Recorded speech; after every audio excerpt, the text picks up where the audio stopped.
really good today. I like that blue and that lipstick together. Thank you. It's really Wow, thank you. yeah. So I was in the shower and all these ideas started coming to me.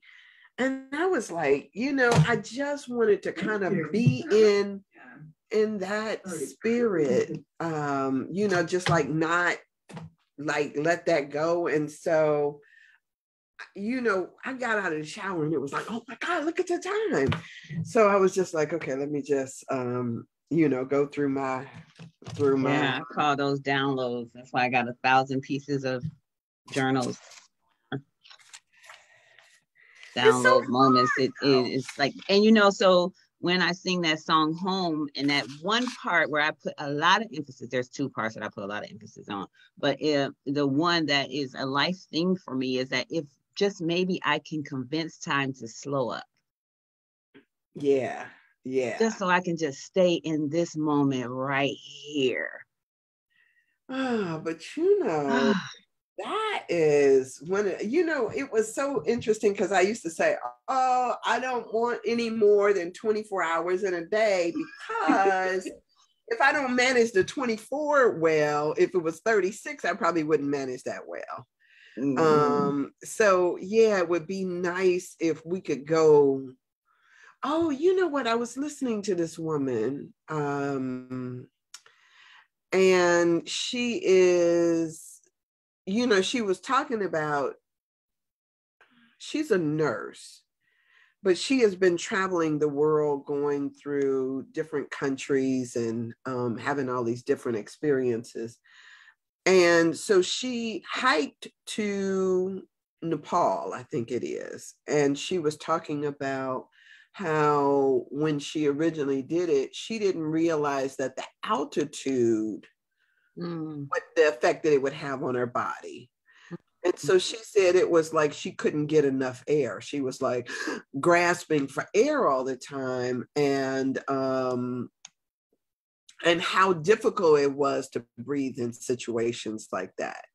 And even, walking any place, it was like you could get breathless in just a second because your body had not acclimated to the altitudes.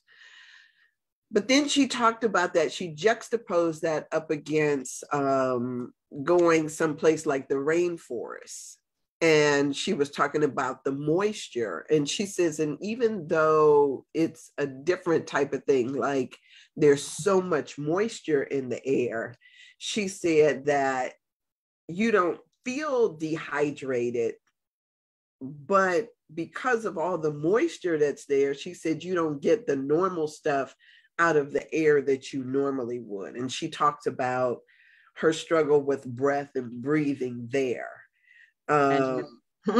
Yeah. And so she was talking about all the different places that she's gone and the struggle for breath and how it makes you a lot more conscious of the preciousness and how to just kind of slow down so that you can catch your breath. And she said something like that we could learn from being in an internal moment of pause, like instead of always like running. So when you say slow down time, it's like she talks about it in a way that you have to respect what your body can do and what it can't do, what it can adjust to and what it can't adjust to, so that so that you're not constantly fighting for breath, for air, for what it is you're doing. And it was such a poignant idea for me, like because I've been places where the air is different, that requires something different from our bodies. And being able to respect that is sometimes the struggle in itself. Yeah. Our bodies in time And what? Recognize that it's happening and surrender. That's what I keep. Just the surrender to the shift. I saw your screen cover wallpaper, so you've actually climbed mountains, so you know that point when you start to go up the mountain and something becomes really, really different. Something just starts to happen and you're like, I gotta step differently than I was doing just 2 steps ago. Yeah. And it starts and you start to realize it's just amazing, but we have to pay attention to when that starts happening and allow ourselves to be still in it. Like permission to slow it down and change that breath, change it so that, so it feels light. It wasn't until the third mountain that I decided, okay, I'm going to do it so it feels light. But the first 2 was a struggle in the shift. I struggled getting up there to the top. Like, but you know what, that's sometimes that's why I have a hard time like traveling with other people. Because sometimes other people, not so much me, but other people set goals. Like, we're going to make it up to the top of this mountain or to the top of this hill in this amount of time. Instead of saying, let's just make it up to the top of the hill and comfort. My girlfriend was very, because she lived there and she knew. So she wasn't the time. It was me feeling that all the thoughts like, oh, am I going to make it here? Oh my goodness, I didn't practice for this and whatever that I went through in the climb. In the climb. And it was just, my first 2 were, the first one was horrible. The second one was, okay, this is better. I could expect it. And then the third one was just ease and flow. It was, but I didn't know. I didn't know that there was such a shift in how I had to breathe. I'm congested this morning. Speaking of, okay. That's okay. I was thinking to myself, I said, oh, I need to start back taking my allergy medicine because the mornings are getting, more of a struggle. And so I don't know, maybe I'll just see about doing the nasal spray because I don't like, some things add, I'll say they add sleepy time onto you. So I don't want to get caught up in that. I just want to breathe. Right. Right. Thank you. Oh my goodness. So yeah, it's a good day. It's a good day. And I guess what I was trying to say when you were talking about the journals, because I always see you making notes and stuff. But one of the things that I notice is sometimes I lose track of what I wrote notes on. Like I'll have a to-do list, or I was telling this woman that I would have something written for her by last night, and I forgot to put it on my active list. And so I was like, I kept thinking, there's something I'm supposed to be doing. And then it came to me last night, and it's like, oh, so I had to get that out, and that was cool. It just would have been nice had I. But sometimes we do our best work under pressure, don't we? I don't want that to be my narrative, but right now it is.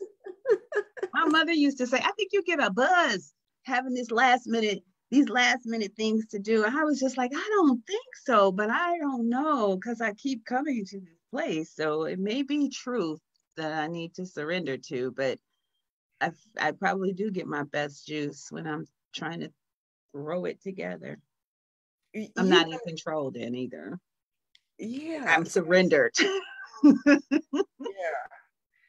So I just try to, I don't know that that's my narrative, that I do my best work, but what I do know is that if I can sit in a space of procrastinating about it, and then if so my honest truth is that sometimes I have a hard time of letting things go unless I'm up against a deadline.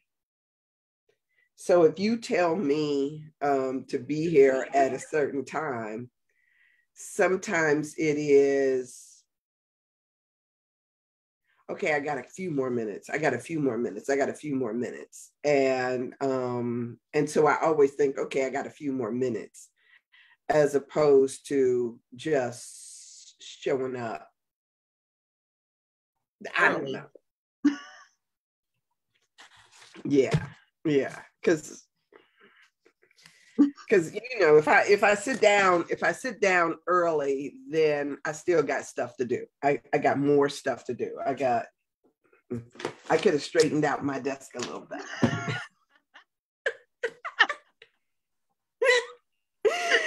Oh my goodness. Oh, okay. Whatever. It's all good. So I will tell you, okay, I'm ready. What happened? You thought you had to sneeze? No, I was trying to get my stuff together here. So yesterday when we left off of here, we didn't even get into the book, did we, yesterday? Yeah, we did. We talked about that last paragraph. The last paragraphs about generational epigenetic inheritance. And how has your genetic inheritance been influenced? Okay. And it's, so what's interesting is that so say for instance, we all know, maybe we don't. I want to say that we all know that we have something, we've all got something that is playing in the background. You know what? Let me just talk to you for a minute, because I had an interesting experience yesterday. Yesterday, during one of my meditations, I was, you know how you just kind of do an inner exploration in the midst of a meditation. For me, I was really trying to do some body work. Okay. Like, you know how we talked about yesterday about the white light and, taking that down through our body. So I was really trying to do some body work and really just kind of talking through my chakras. And it was really interesting because one of the things that I got from that is that I have not always honored my body in a way that guarded up against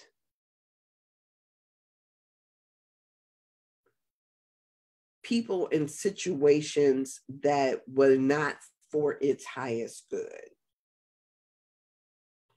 So there have been times in my life where I have felt like I could not keep my body safe. And so that makes so much sense. Yeah. How is it that that's good? And it almost feels like a betrayal. Because sometimes before you can be violated, you surrender so that it does not have to. And when people talk about that dissociation from their bodies, I could absolutely see it. You get caught in a place of surrender. Mm-hmm. So there was this thing where I was on a Zoom meeting, and there was so many, you know how there's a lot of people that show up in a Zoom meeting. And in particular, some of the Black women that wanted to speak up, all of them, I don't want to say all of them, because I was on there and I didn't do this, but they were talking about how, you know, they were sexually abused as a child, and some of them said by their father.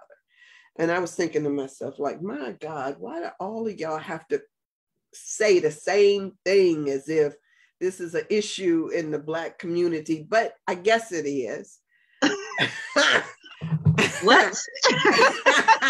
But it just seemed like I was just thinking to myself, if I just hear one more sister on mic and say, but I was in that space. I love that. Oh,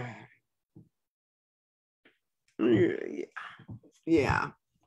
So, what I love is the awareness that I could not keep my body safe. That's a giant awareness. Yeah. I mean, but I had to sit in that and think about what that meant for the times when I knew I couldn't keep it safe, and then the times when I just gave up or relinquished even before I had to, or had to defend. Yeah. And knowing that one is to prepare yourself for the next time, or to forgive yourself, or to. I think that there's just healing work that, you know, that for me is about, as women, and especially as Black women,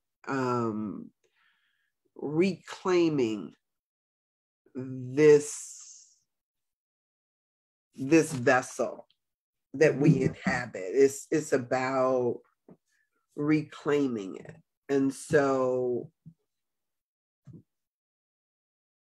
yeah, I mean, and then how to fully inhabit it in a way that says, you know what, I got you from here on out. I may have failed you before, but I got you.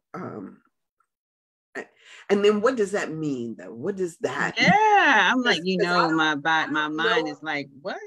Yeah, because I don't even know that is possible. Or can I just say, I won't abandon you again? Yeah, because so let me just say, that is the work of the ego, right? The ego is the one that says, I got you. And it reminds us of all the stuff that we've been through in the past, because it's there trying to protect us. And so when we step into ourselves, then we can say to ego, thank you for protecting me, but I got this now. And then we start to develop and live in that life, the life of I got me, because the ego protects us. It keeps us from what we know we've experienced before. So if shame came with that, if extreme fear came with that manifests itself as anxiety and depression, obesity, eating disorders, all to protect us, all to keep us safe. And now I'm saying, thank you, but I got this. And now what does that mean? It's almost like that mountain climbing experience I was just talking about. I'm ready now to make the shift. My old experience, my old body was able to get far up the mountain. Now I get to experience a new body, a new experience. I might have to step a little lighter and be more intentional now when I go up. And the next step, and the next step. And this time I'm actually looking for the resting spaces as I go up this mountain at a different altitude. And that's me taking care of me. But the whole time, my ego is saying, girl, we need to go back. We can do this another day. We can finish this another day. We need to go back. We need to go back. So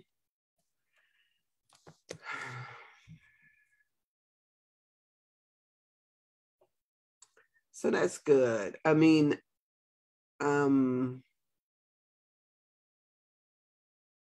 yeah, that's good. I'm trying to think that through. It's my ego saying that I can keep me safe. I really know that that's not the case. But what I can say is that intentionally, I will stay as present as possible. Mm-hmm. So that I can honor the space that I'm in. When I say the ego, I don't know if you remember me mentioning the authentic self hides under the table. The table is the ego, it's the protection. It's if I stay under here, I'll be safe. And then I'll lead with all of my managers, whatever they are. Because we all have different managers that we send forward to do our bidding, so that my real self, because I don't trust that I can protect myself. So I'll come in as whatever we come in, whatever we move forward in. But the fact that if there's a theme that says I can't protect myself, then I'll use obesity, because it's one of the obvious, and to me, the most devastating for our human bodies, what we do to it. But we gain weight and protect ourselves, and and we pad ourselves to protect. Yeah, like armor. Yeah. So, and if that's the case, right, that sometimes, and sometimes we get it twisted. I think that when I used to work for the Rape Crisis Center, one of the things that we used to talk about all the time is that women would take on this idea that it was somehow their fault. And so if I wasn't so attractive, or if I wasn't so this or so that, it wouldn't have happened. And so I remember going through a time when I wore bigger, baggier clothes, and when I was a lot more butch, or, kind of took on a different persona, because in part, I was operating under the narrative that it was my fault. Oh, I couldn't help it, or why did you do this to me? That's what guys will say right after. Why did you do this to me? It's like, do what to you? What did I do to you? I just, it's just like you want to scream. I'm just being me. Who, what, and so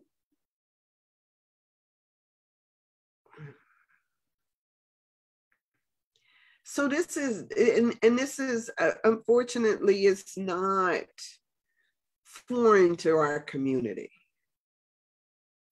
Unfortunately, it is a lot more prevalent. And so I guess, good morning, Ruth.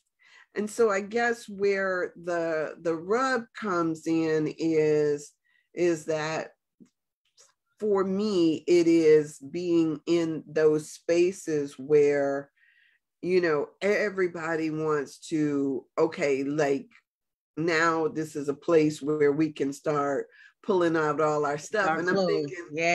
I'm thinking like, wait,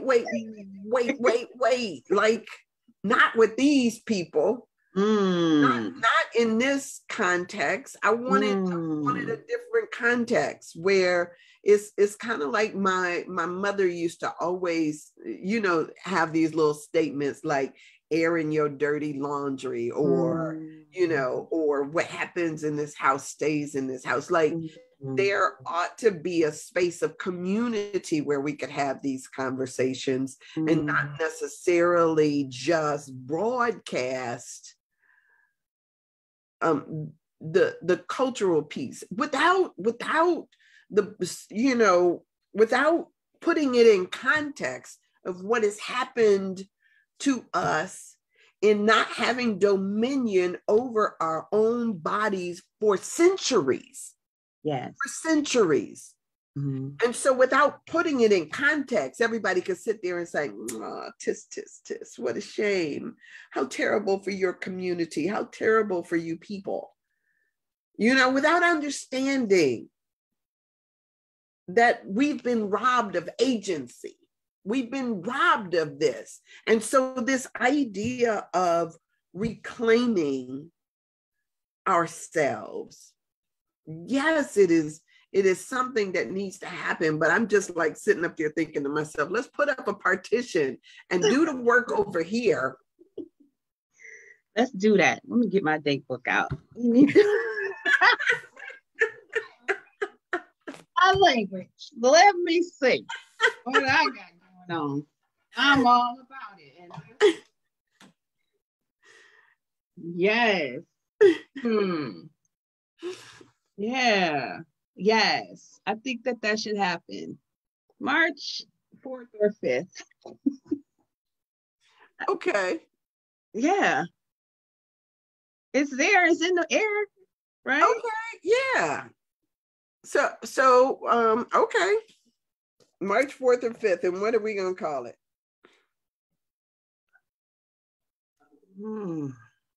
Reclamation? Is that too long? Too intense? Too American? The Reclamation Project. Yes. Wow. Okay, let's all right. Let's okay. Okay. Yeah. I'm all over that. I'm all over it. Okay. All right, you heard it here. We're about to do some things. All right. Yeah. Let the healing begin.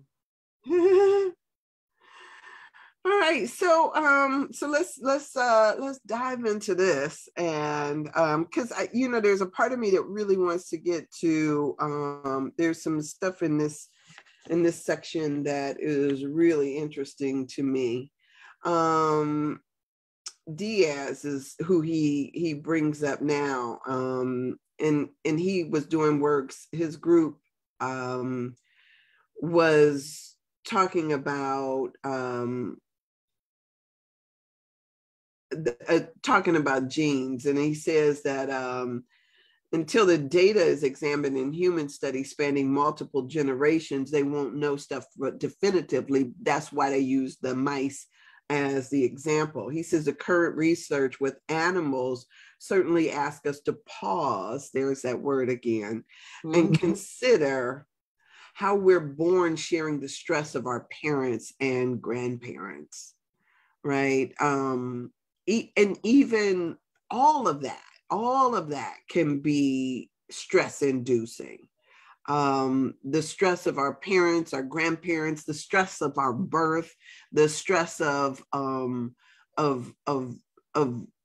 coming into situations that we already know have the potential to be volatile, of stretching us. And so one of the things that we already learned is that babies come with an awareness of what they are about to be born into. Yes. And so they come battle gear ready, as if they have been prepared for the moment. And then what happens in the situation? If there is not if there is not the drama there that they thought it was, do they then begin to create the drama themselves? Because that's what they were geared up for. It's kind of like I guess when the idea just came to mind, sometimes, you know how sometimes we go out of the house. I know this is the case for right now. We'll go out of the house dressed like the weather is going to be below zero. And then we get out there and find out, oh, it's only 40 degrees out, right? Yes. And some people have a hard time adjusting to this new information, you know, because they've been prepared for the below zero. Right. That's reactivity, triggers, whatever. Yeah. And so it could be the opposite. It could be that, you know, you go out of the house expecting it to be 40 and it's really below zero. And then what happens to our body? How do we then compensate?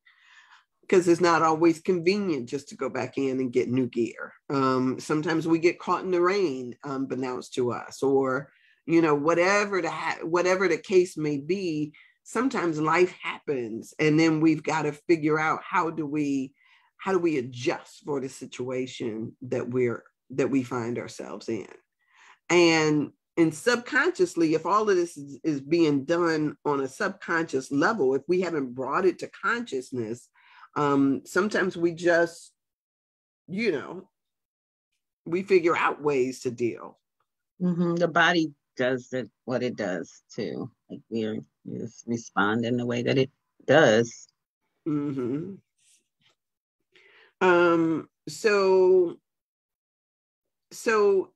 one of the things that they talk about is when they were studying female rats, it says they discovered that even relatively mild stress before conception and pregnancy was significant enough to affect the offsprings. And it says that several of the rats were exposed to changes in temperature or minor stress as early as 45 days after they were born. Wait a minute. I forget where I was. You're right there. Okay. That's up. And it was, which is the equivalent of an adolescence in a human.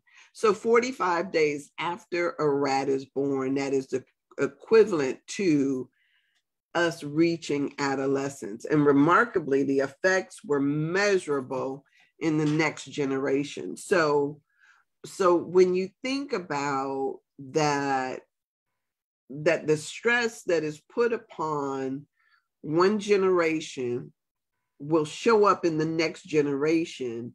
And it doesn't matter that the stressor was what we may perceive as very mild. Like a person may think, well, you know, and I'm pointing, a person may think, well, we weren't actually physically fighting. We were just arguing very loud, right? And for a child, that is threatening. It's very threatening. Right? It's not that, you know, they're sitting up there saying, oh, I never hit. We never hit each other. But if I hear you screaming and hollering at each other, doesn't feel like love. It's a fearful thing. You feel a visceral fear, like, oh no, you know. And then when you become desensitized to it. Yeah. And so the anxiety that's happening between my two parents, I'm feeling viscerally in my body. Yes. And so what then does that do to me? And what does it set up for me as I get older in my own relationships? Yes. Yeah. Even kindergarten, you don't even have to do the husband and wife thing or boyfriend and girlfriend thing. It manifests itself in kindergarten, the inability to attach or to play nice or to trust that another person is not angry with me because I choose myself. That's kindergarten. Head Start, if they're lucky enough to go to school before kindergarten. If that's what they're experiencing at home, then they model this out or have these experiences in their lives too. Oh my goodness. And so when you start thinking about what these things do to our children, to ourselves, and then, you know, it's not something that we just, you know, we do a bypass. Oh, they'll be all right. Yes. So not true. And then you have people trying to make themselves all right because the statement is you'll be all right. Everybody argues. People do this all the time. And then another human being that was prepared for something else is like, what is wrong with me? Why can't I get over this? Why is this bothering me so bad? Not impacting my siblings the way it's impacting me. So, and then when we see stuff like bedwetting or Yes. what do you call it? Perfect sign. Huh? I said that is a perfect sign. Yeah. Of childhood anxiety and this disrupted polyvagal, the vagal nervous system has been disrupted in that the bedwetting, poor eating. No, when they it's one, bedwetting is one thing. If they actually have a bowel movement in bed, is that's a different thing. That's severe trauma. That's is one of those questions that is hard to ask a parent. And it's weird. I'm going to be very transparent. It's hard to ask a parent about that when it's a boy, because my first question is always, you know, do you imagine that your child has been sexually assaulted in any way? And it's interesting to ask that for a boy child as a clinician. I don't know if other clinicians not struggle with it because you got to ask, but that feeling like, maybe because I have sons, that thought comes to me. But then when a female child is having that experience and I'm having that conversation with a parent, I can say it's almost like, because it's weird. And I'm just now saying that it's so difficult to own that a boy child could be impacted in that way. I feel some kind of way about it. But that's one of the signs, is that the number twoing in the bed can be a sign of severe trauma, possibly sexual assault, but something like has happened to that child. It's not vicarious. It's not because the parents are, something's going on with the parents. A lot of times it's something that's physically happening to that little person. And that's demonstrated because they physically will. I mean, that is a push that you got to do while you're sleeping.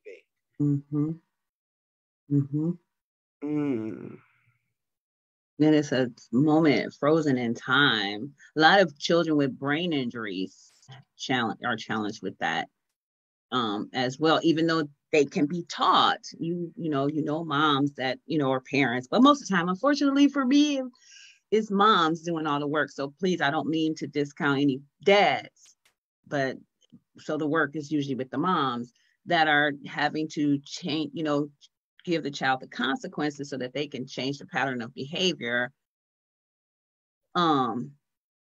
So it can be learned. So it's just, even though there's a brain injury, some behaviors can be retaught, but that's how you know that it's intentional, like something happened, because we have got research that shows that we can help the child to change the behavior. So that means, then what happened to them?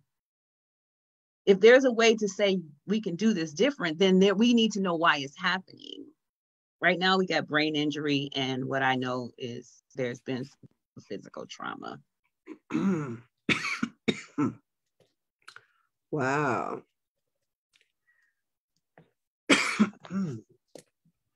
That's deep. That's really deep. And it behooves people to really pay attention to. Don't be mad. You mad because a child does not want to pee in the bed. Nobody wants to do that. Yeah. That's an opportunity to say, what's up with you, babe? Let's talk or something. Yeah. Interesting. Great day, Winnie. Good morning. Good morning. So that's really deep right there. Yeah, that's really deep. Anyway, so just being able to identify the signs, even for something that somebody can't speak to. So if they witnessed arguments, witnessed domestic violence, or if something is happening to them. So let's just take this Mark Wolin's body of work and apply that to us as a people of color, and how many of our ancestors were in a powerless seat. Slave masters coming in, raping or taking a loved one out of the home to do devastating things to them or with them, sometimes right there, sometimes away from there. That level of powerlessness, and I'm frozen. I cannot move or protect my partner, my child, my husband. I can't do anything.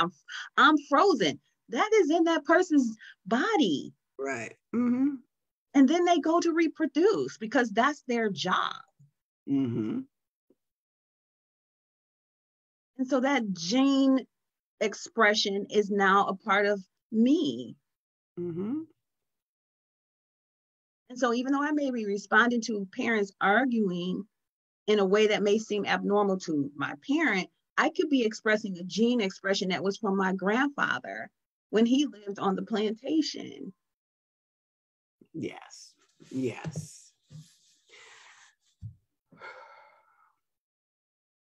So, and all of this is cumulative. Unfortunate. It does not disappear or dissipate in the ways that we think it would. And so what somebody else may tend to believe is a overreaction. It is the reaction that they have. And if we trust that, or if we're in a space where, I said, and remain curious. Yeah. If we hold a space for that, because we understand that in our community, and you guys, we are in an interesting generation. Because sometimes we are one generation removed, depending on your age. Sometimes we're 2 or 3. I know that my great grandmother was born into slavery, so that would make me a 3rd generation? 4th generation. But we have no evidence. There is no evidence, no conclusive evidence that this stops. As a matter of fact, when I'm saying it's cumulative, it's not that there's a faucet that turns off. It has morphed into something different. Yes. To fit our society so we could live, look normal. Right. And so we see the obesity, we see the diabetes, we see all the different ways in which the trauma shows up in our being.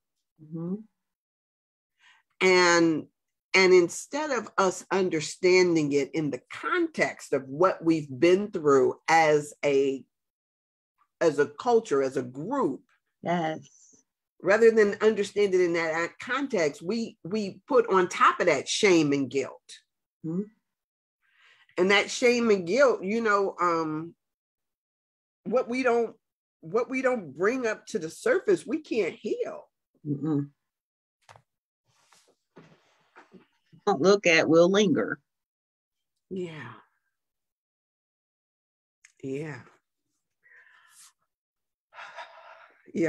Ooh, this stuff is It's huge. It is big. So we busting loose. but you know, and I will say that, you know, like for each of every one of us, we'll take the idea like I'm managing my stuff. That's exactly how we see it. I'm managing my stuff. But sometimes it is just making room for the possibility, just like I did in that meditation yesterday, making room for the possibility that there is something that is trying to come to the surface. And it was me being in that space of saying, all right, let me look and see what this is. Let me, you know, it's kind of like a mommy saying, show me your boo-boo, right? And you're thinking like, oh, it's just like a little pinprick. I gotta, you know, I'm gonna show you. And then all of a sudden, what I'm hearing from my own body is that it still has, it's holding on to some hurt that I didn't even realize was there. I you know, maybe it was I had, what is it they call it, is it neural linguistic programming, where you take something and you make it small and you push it away, and then you make it small and you push it away, and you keep making it smaller and smaller and then pushing it away, and to the point where you forget that it's there. Yeah, it's survival. Yeah, but now when it's bubbling up, I'm ready, thinking to myself like, oh, you know, I owe it to myself to deal with this. Yeah, gotta want to seek greater awareness, not just label habits. Yeah, that's good. Yeah. Yeah. So for us, you know, when we talk about this reclamation project, as I guess we could call it,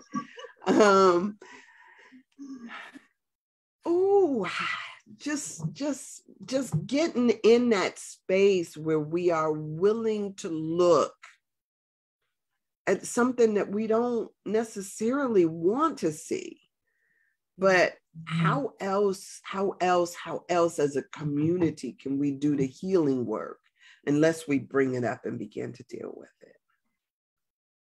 Ooh, that's big. That is big. I mean, when even the thought of it is huge. It's just huge. So woo. All right. So let me, I got something highlighted here. Let me Everett has something here. He says, great morning to you, ladies. Question. Can you help me understand how generational genetics relates to all of the darkness we are seeing as of late? So much negativity is out here these days. I'm questioning the timing of all these people thinking and feeling the same way. That's good. You should have said at the top of the hour.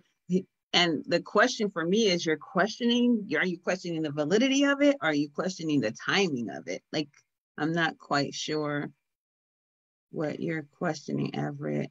And that's a really good question for the 21st. You know, we could do some work around that. Isn't that the day we're is it the doing day? Our group? Yeah, it can be. It's the third Monday. But you're just coming back on the 21st. I'll be ready. I'll be ready. I'll be rested. Okay. Okay, I agree. Everett says he thinks both applies. Yeah.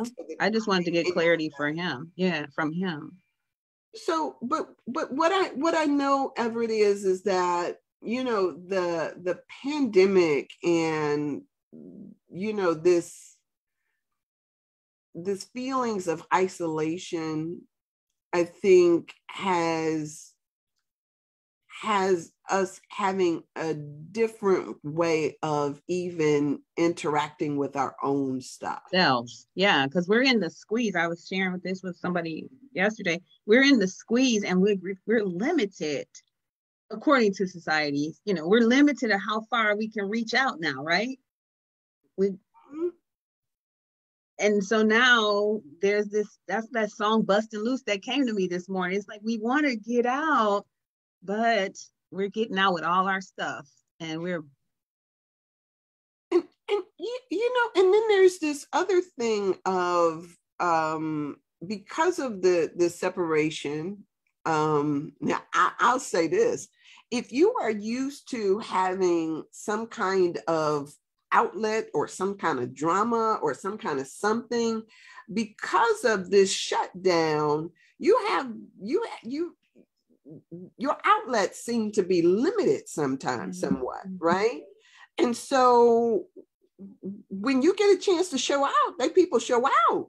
I'm just and saying, there's different energies that are out, because the energies that were out there before were sometimes, I'm being very presumptuous, were sometimes an energetic match, because there was nothing stopping the energetic matches to be there. But now if you show up in a place, maybe a place you've been before, you get new energies because these people feel a different way about being out in the public, being out. There's a different experience now when you're going out amongst people, because the same people that we used to be around, or the energies that we were around in those places, have shifted.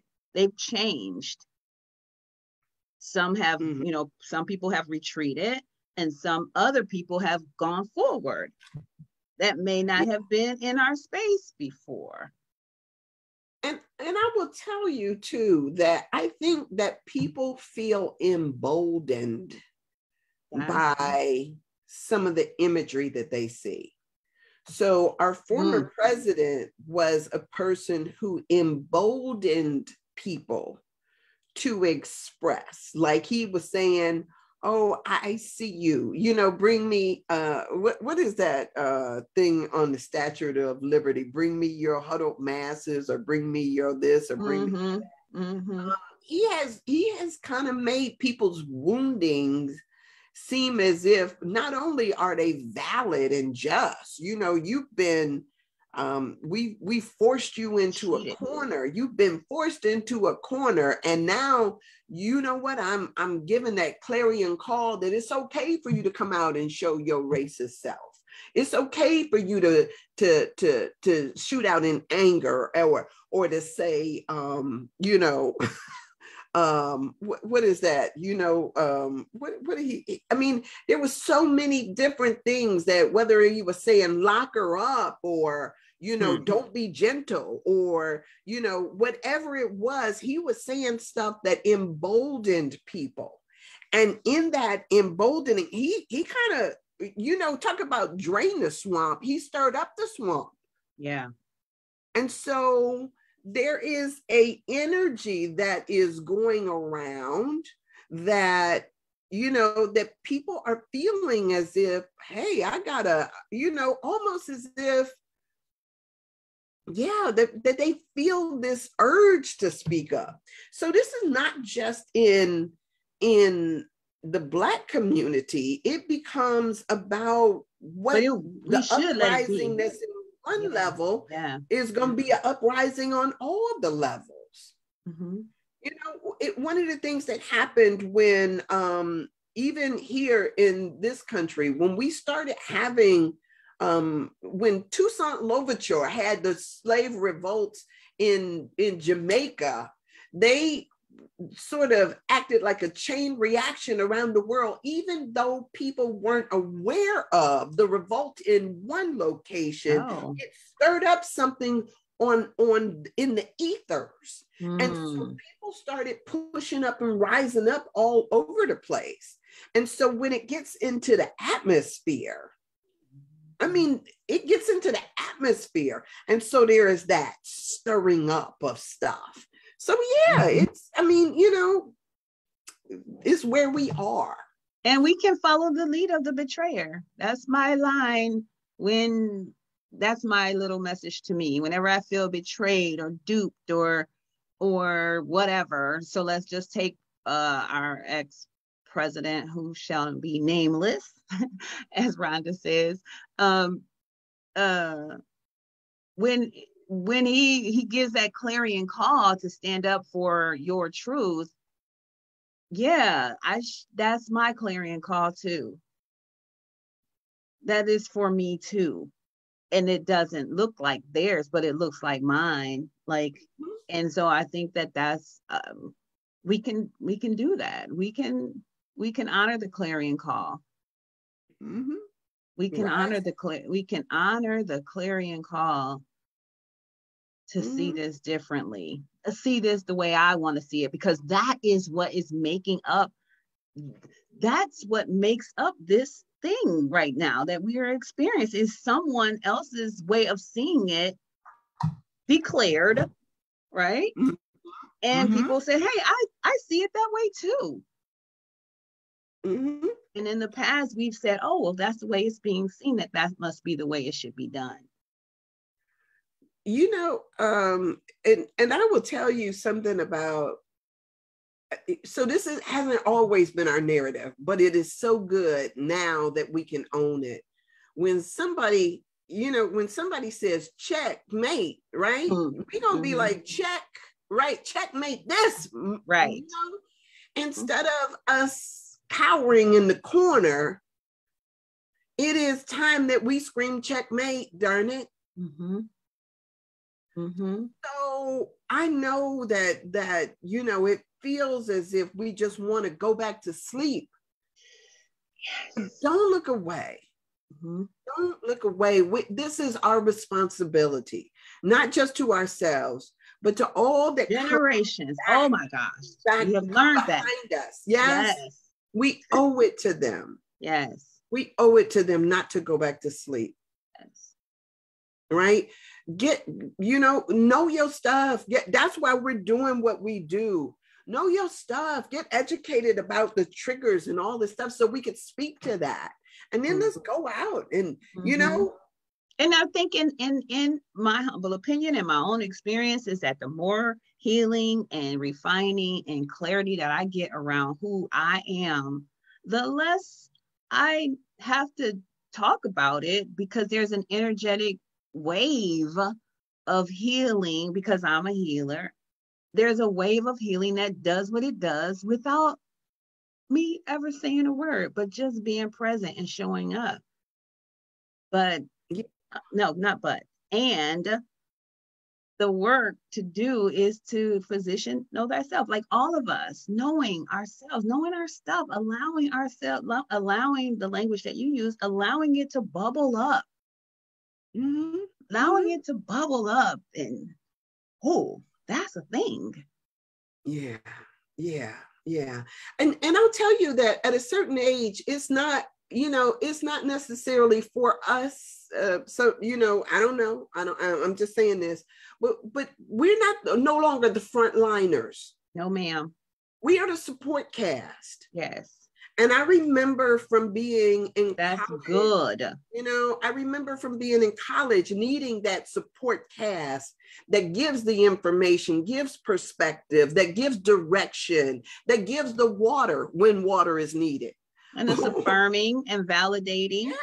Or patching a wound or or putting a perspective on something. Mm-hmm. It's not that we have to be the front line. We don't got to be out front. No. But what we do have to do is be in the arena. Yeah. We got to be in the arena. Oh, because heaven forbid. And we got to be fit for the fight. Yeah. And sometimes what I know is that, we've had so many people that cowered in the corner because they couldn't do anything else. Part of what the message of George Floyd is that people were saying that I can still dominate your bodies at any time I get ready. And we need to scream checkmate. right? We need to scream checkmate. You know, when I used to do radio, one of the things that Imani used to do this, I think her show was called The Eighth Flight. And Imani she was, you know, sometimes people say stuff that just, you know, just arrest us. Just like when my one professor used to say provocative statements. Imani said on her show one time, she said that the worst thing that we ever did for our men was to ask them not to die for us. And I was like, when she said that, I was thinking to myself, like, whoa. Oh, that's so good. Yeah, what is that? And but yeah, so we've been talking about this, y'all. That's that Willie Lynch. I mean, and y'all, we've been talking about this since we came on. So if you're coming in late, go back and watch this from the beginning. But when you think about it from that perspective, we want to keep our men safe. We want to keep our sons safe. We want to keep everybody safe. But that safety is the hiding up under the damn desk. Well, yes, but we know, we don't have to talk about, this is a perfect month to talk about the whole Willie Lynch and how this energy came into being. It's systemically placed there. And now we have to say no more. No more. Not only do I want you to go out because I believe that you can, but I'm going out there too with you, as opposed to keeping you safe from masters lynching or, you know, hurting you. I no longer need to keep you safe. I need to develop the warrior, the galactic being, gladiator that is you. Yeah, I mean, because, you know, part of that is, you know, part of what was done psychologically to our men has made them feel as, just like I was talking about my own body. Yes, ma'am. I wrote it first. Started out. Yes. That I can't, if I feel like I can't keep my body safe, and a man feels like he can't keep his family, his woman safe, what does that then do to you as a person? That's right. If it is an instinct that lays in you, what does that then do to you as a person? Cognitive dissonance. So, y'all, we got work to do on ourselves. Oh. Yes. So yeah, let's slay some dragons together. Yes. Oh my gosh, that was good. Up in it. I love this. I love this. Being a protector is such a huge, yes, it is. It's a huge part of that. It is. And so we have really we really have to be about the business of looking at our community and what we've been through. Oh my Some God. Amazing things are going to happen today, y'all. It's just in the atmosphere. I just feel it all around, right? Yes. We got to stir some stuff up in ourselves. Yes. So that we come fully to the table and talk about what needs to happen, and then, you know, and then be about the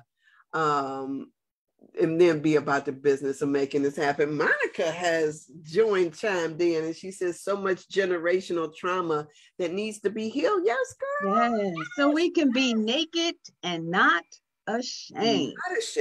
Not ashamed. Yeah. So if you didn't hear the beginning of this, I made some, I know sometimes Stephanie and our chit chat at the beginning of the thing can be tiresome, but I so appreciate you here with your expertise, Stephanie. Thank you so much. Because you know, without so partly is that willingness for me to be vulnerable in such a space, and say that I have not always kept my body safe. Mm-hmm. And whatever that may mean to somebody else, however that lands on you, understand that that is what has happened in our community for generations, over and over again. And this idea of having agency over our own bodies, you know, we're repeating a pattern. We talked about patterns yesterday. We're repeating a pattern that has happened. And so now that's why we're talking about a reclamation project, is because we need to reclaim our bodies, our selfhood. Yeah. We need to reclaim that.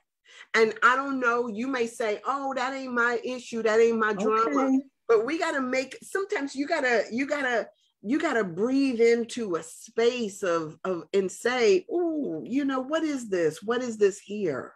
Mm-hmm. You know, what came to my mind is, and I'll get off of here, is, you know, when we're doing yoga and it's time to take that movement to the next level, how you take in this deep, hard breath, bringing the breath into the space. Let's just do the hips, because that's where we got to do our work.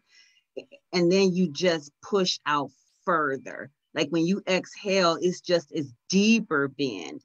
And that's the work to do, is to like go push yourself to go deeper into the movement, deeper into the possibility that there might be still some more stuff to uncover about me.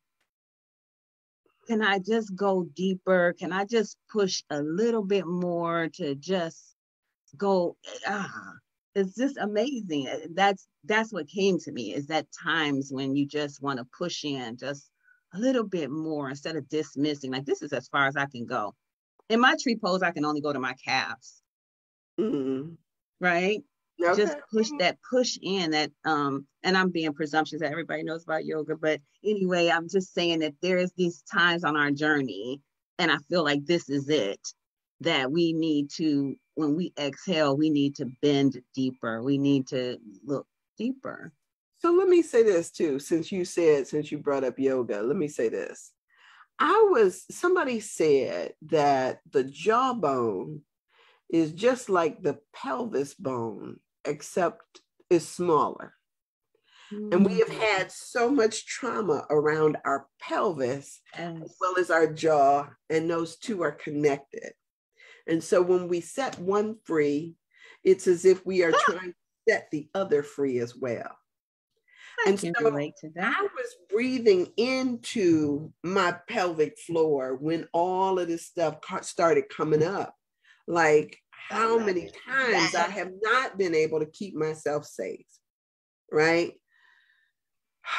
How many times, you know, even before you get into the struggle, you'd be like, all right, I'm not even gonna fight this. We relinquish sometimes because we have learned that we are not safe. We have learned that we don't have agency over our own person. So y'all, this is work to do. This is the work to do. Mm-hmm. And whether you're male or female, this applies to you. Mm-hmm. Because we talked about how this is transmitted through sperm. That's it. Oh my goodness.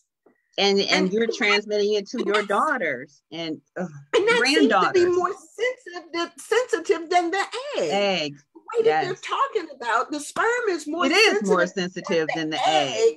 Because the egg was born with us. The eggs have a permanent in our bodies, but the sperm is created in the it has a constant creation there. And so when that comes out and the trauma is in there, y'all, what are we doing to our kids? Yes. For generations. Yeah, and it's not as simple as just jacking it off and say, okay, let me get a new batch in here. That's not as simple. We got to work on the trauma and the sacredness of you. Yeah. Thank you. Thank you for throwing that in there.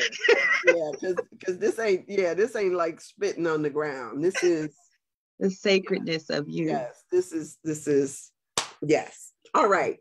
All right. So thank you. Thank you. Oh, I can't wait to get out today. Somewhere to go before I start work. This is yummy. Yes, I bow to you, Stephanie. Thank you so much. Bow to you, thank to everyone. Thank you. Y'all, thank you for being here. Thank you for for your energy that you bring to this, for all of this that you bring to this, and your willingness.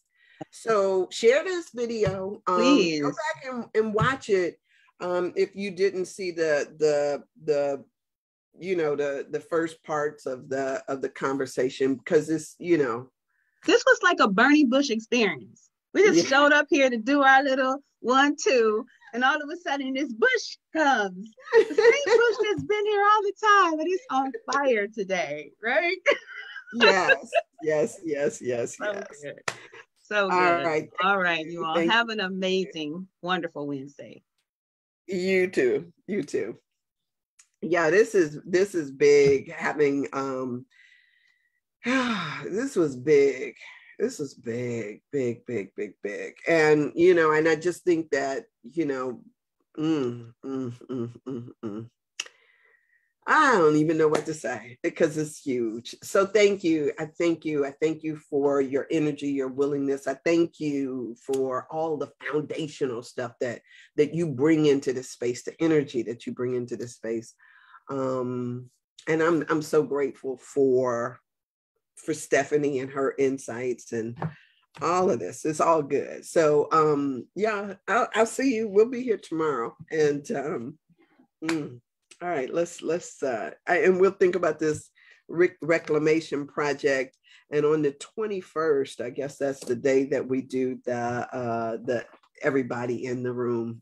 So, all right, I love you. I appreciate you. And I'll see y'all tomorrow. I got to go sit with this and breathe into this space, because this was good. All right, see ya.